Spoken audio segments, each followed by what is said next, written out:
Lectores de Portafolio, un cordial saludo para todos ustedes. Hoy estamos con el profesor Marco Azuero de la Facultad de Administración de Empresas de la Universidad de los Andes, que nos va a hablar de un tema muy importante en estos tiempos de pandemia y es sobre los equipos de trabajo, cómo mantenerlos, cómo motivarlos, cómo generarles compromisos cuando muchos de estos equipos no están precisamente trabajando en un espacio físico, sino que están cada uno por su lado en sus casas, haciendo trabajo en casa o trabajo remoto.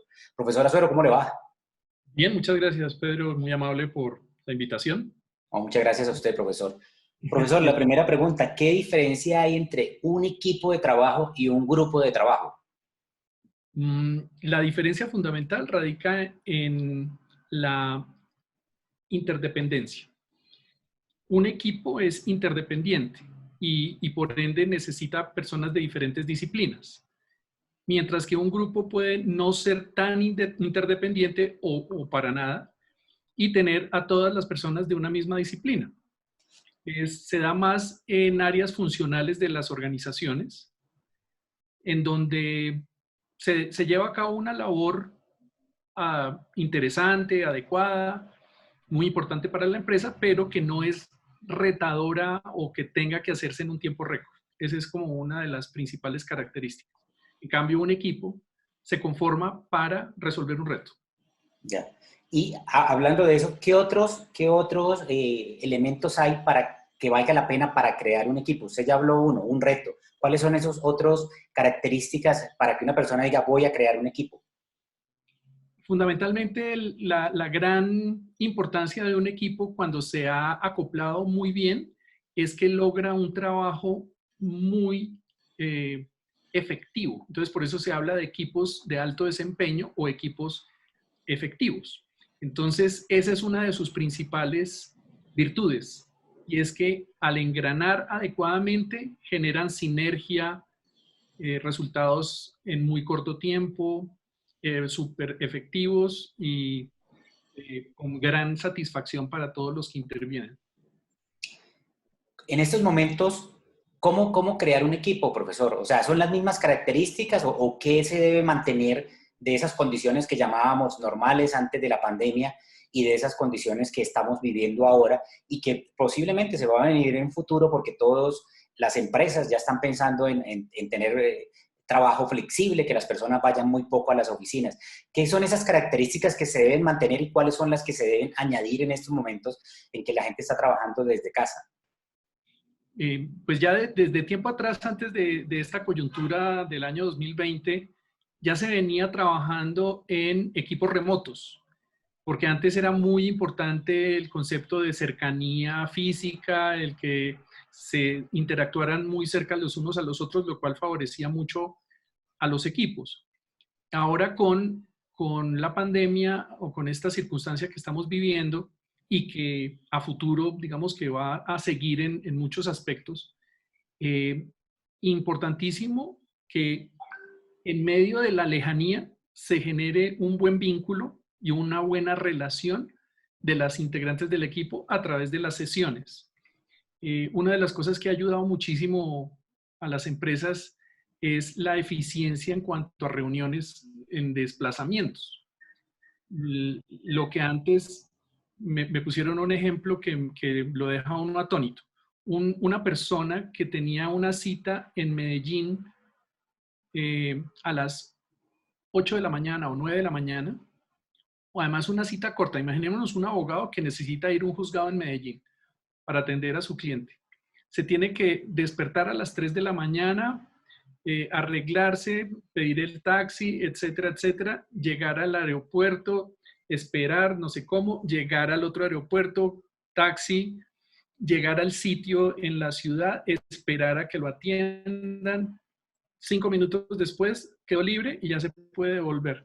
Ahora, esas 7 horas o 6 horas que tuvo que hacer de antesala esa persona en su desplazamiento, ahora simplemente los juzgados atienden virtualmente.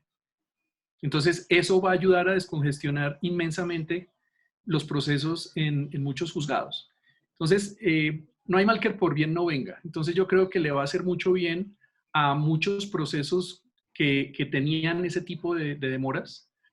Y en este caso, lo que sí le va a ayudar a los equipos es que cuando uno se mira la cara, cuando uno interactúa, pues definitivamente puede seguir en una muy buena interacción en equipo. Cuando yo soy profesor y cuando en clase a uno los estudiantes no prenden la cámara, uno se siente realmente aislado, ¿sí? Hablándole a una pantalla. Entonces, pues, desde que haya cercanía en la interacción, yo creo que va a ser muy, muy positivo en la creación de este tipo de equipos. Y nuevamente, yo creo que cada vez va a ser más exigente o son más exigentes las empresas y las industrias en necesitar cambios, innovaciones y demás, y para eso están los equipos, para responder a ese tipo de retos. ¿Cómo mantener en estos momentos motivado a un equipo y que las personas tengan ese sentido de pertenencia hacia esos equipos de trabajo? Una cosa fundamental en un equipo es que exista compromiso. Y el compromiso se logra cuando uno está vinculado emocionalmente a ese propósito. Entonces, ¿qué es el propósito? No es otra cosa que ese algo para lo cual está conformado el equipo. Y si a uno, el líder del equipo, por ejemplo, le dice claramente para qué lo está requiriendo en el equipo y cuál es la labor que va a realizar, eso inmediatamente cobra sentido en la persona y dice, yo me le mido. O sea, es muy difícil, me va a exigir más trabajo fuera de mi tiempo normal, pero por este propósito tan interesante y que vamos a realizar en tan corto tiempo, me le mido. Entonces, yo creo que esa es una de las grandes cosas que generan compromiso en un equipo. El tener un propósito claro y que se lo transmitan a cada uno de los integrantes.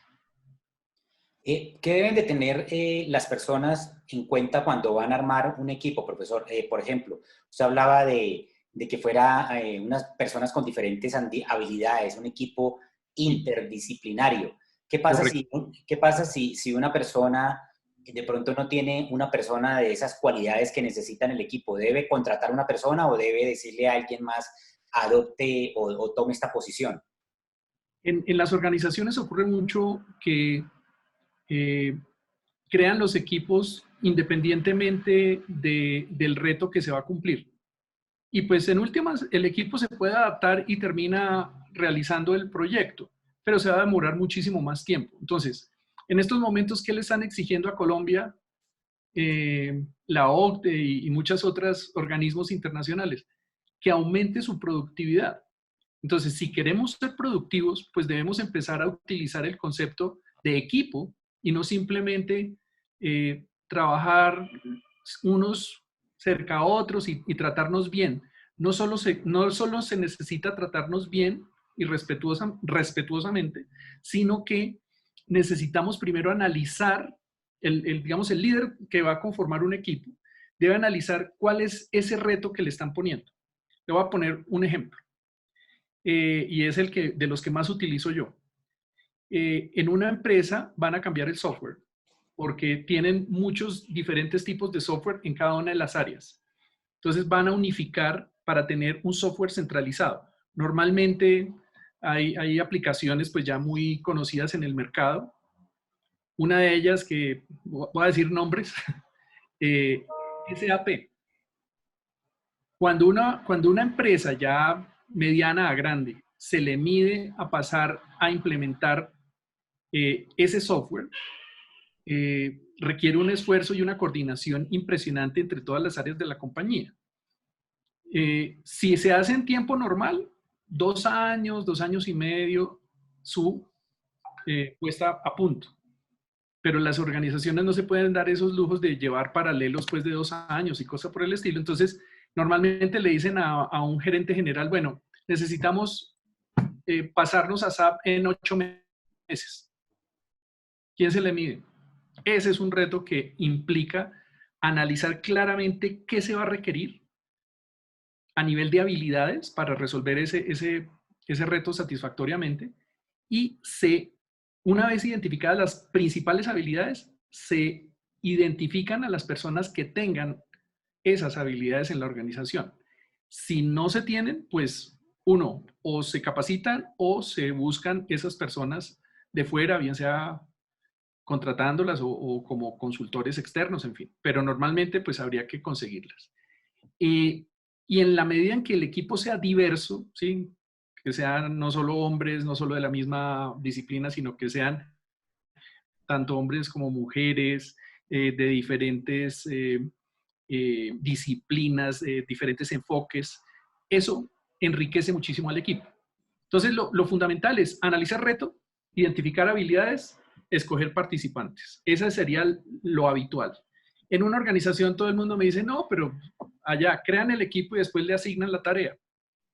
Entonces, pues sí, ese equipo pues va a requerir más tiempo para, para igualar las habilidades que se requieren con las que tenían los que lo conforman. ¿Siempre es necesario tener equipos o hay momentos en que no es necesario? ¿O los equipos solamente se deben mantener para eso que usted dice, para esos compromisos que son definidos? Correcto. Yo diría, y eso también se lo he leído a varios autores que dicen, mire, coordinar un equipo es exigente, es difícil, eh, requiere tiempo, requiere apoyo, requiere muchas cosas. Entonces, si el reto existe, cree el equipo. Si no, no se le mida a crear un equipo, sino hágalo como una tarea normal.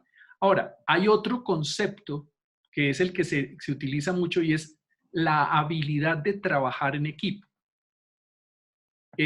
Digamos que fíjese que es otra manera de ver el tema como una habilidad, no como una metodología para resolver un reto, sino el que yo tenga las habilidades para relacionarme adecuadamente, para escuchar, o sea, más relacionadas con la inteligencia emocional.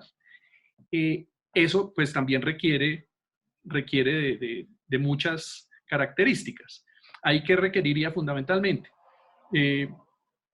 una autoconocimiento o autoobservación para conocerse uno en cuanto a sus reacciones y en cuanto a lo que es bueno, qué habilidades tiene, eh, empatía, cómo relacionarse con otros adecuadamente, ponerse en los zapatos del otro, autorregulación emocional para no atacar pues al primer eh, obstáculo que haya, sino que pienso y luego actúo, automotivación para encontrar que eso que me motiva es lo que me hace seguir queriendo estar en el equipo. Entonces, esas habilidades las quiere cualquier organización en sus colaboradores. Entonces, desde ese punto de vista, entonces ahí habría que fortalecer las habilidades de relacionamiento, las que tienen mucho que ver con trabajar en equipo. Y si ya vamos a hablar de un reto, entonces, además de tener esas habilidades de relacionamiento, se necesita normalmente un líder que conforme el equipo, que analice la tarea, escoja a sus integrantes con base en las habilidades y lleve a cabo el proyecto. ¿Un equipo debe ser grande o pequeño? Un equipo debe ser pequeño. En teoría, un equipo normal para diferentes actividades no debería superar las 6, 7 personas. Google se precia de conformar sus equipos de 3 personas y son expertos en ese tema. Y encontraron que la medida ideal son 3 personas por equipo. Son 3 personas. Y pues ya Profesor, sabemos que es Google.